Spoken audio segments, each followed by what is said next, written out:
This edition of the Ridley Report is brought to you by CAI. Dave Ridley here, signing in for ridleyreport.com with a quick outlaw puppeteering update. As you know, on May 25th, 2008, we broke 3 laws at Manchester's Veterans Park in New Hampshire. Of course, I don't have a very good video of it because I was doing most of the law breaking and puppeteering, but we did an illegal puppet show for profit without a license. We hired a homeless person for slightly below minimum wage to sit in a comfortable chair and do collections.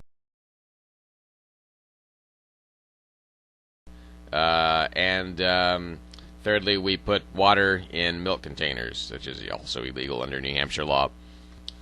This, as usual, triggered no arrests and limited interest from the police. However, for the first time, we did get an acknowledgement, apparently, from the police that they knew what we were up to. And also, a lot of police had to drive past the location. By the way, these photos are by Dillon. Another sign of progress was that we had a documentary crew show up that's shooting a feature-length documentary. And then we also had media show up. A photographer from the Manchester Express came out and took some pictures of us.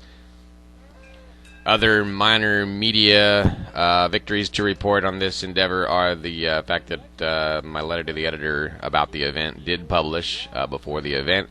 And also, the Manchester Express ran an article in advance of the event in the police blotter section. So they're probably used to explaining, this is what crime happened yesterday. For the first time, they were actually able to predict what crimes would be committed the next day. We had various indications that people had heard about the event and read that even though they weren't police officers, there was like a couple that walked past, and the man was going, "Hey, what are all these guys up to? What are you guys doing? What's up?"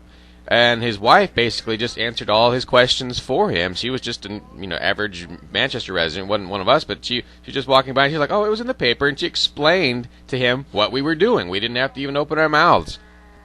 There was another man who drove by and yelled out of his window that we should get a life, so obviously he knew what we were up to. And on a slightly unrelated note, and I've had like a squadron of Ron Paul supporters.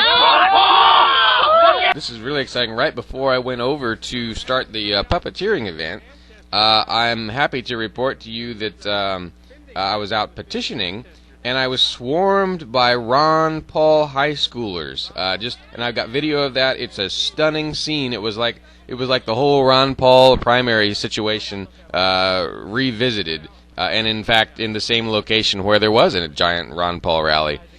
So stay tuned for that exciting video of the Ron Paul high schoolers who just came flying out of the woodwork when they saw me petitioning for a spending cap in Manchester. You have never seen so many 18-year-olds talking about the gold standard and registered to vote. Oh, and if you want to see video of the puppet show, I would say head to Biker Bill's website, youtube.com/BikerBillNH. For those of you not quite clear about the purpose of this endeavor, we're trying to get the state government to repeal unnecessary laws. Of course, some of these laws are just old, obsolete, unenforced, but also we're breaking laws that are still enforced, like the minimum wage, of course, is still enforced, and that's a very new law, so I don't want people to think we're just violating old, obsolete laws. Something else I'd like to say, although we would benefit from an arrest, would get more attention, I honor the fact that the authorities have chosen to, look the other way. I think it's cool when they do that. I think they're doing the right thing, both in terms of kind of keeping us, keeping our profile from getting too big, but also they're doing the right thing in the sense they're not using taxpayer dollars to come after something that's obviously harmless. Once we just keep establishing that precedent over and over again that, maybe we don't use taxpayer dollars to hurt harmless people, well, the more that gets ingrained, the more that gets done over and over again, the more things get ignored over and over again, the more freedom we have. And I'm thrilled if cops can be a part of that and part of at least by default, helping us have more freedom. Even if all they're doing is helping us have more freedom through inaction.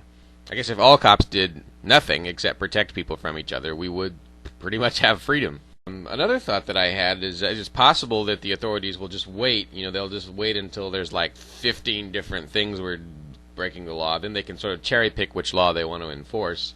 Or they could come after me for all 15. I could be, they could charge me with, by the time this is over, they could charge me with dozens of counts of various stupid laws. If they wanted to, I don't know how they'll handle it. We'll just see. But this endeavor will continue since I wasn't arrested. I have to keep my promise and keep doing this until I've made $1,000 in illegal profits. The next one will probably be in September. And I am seeking ideas on how to make it a great event, how to find the perfect laws to disobey. This is Dave Ridley signing out, or about to sign out, for ridleyreport.com. But first... first I should mention one cool thing that happened here is that some other people started breaking laws along the way, and I shot a separate video about that, and just stay tuned and you'll see that.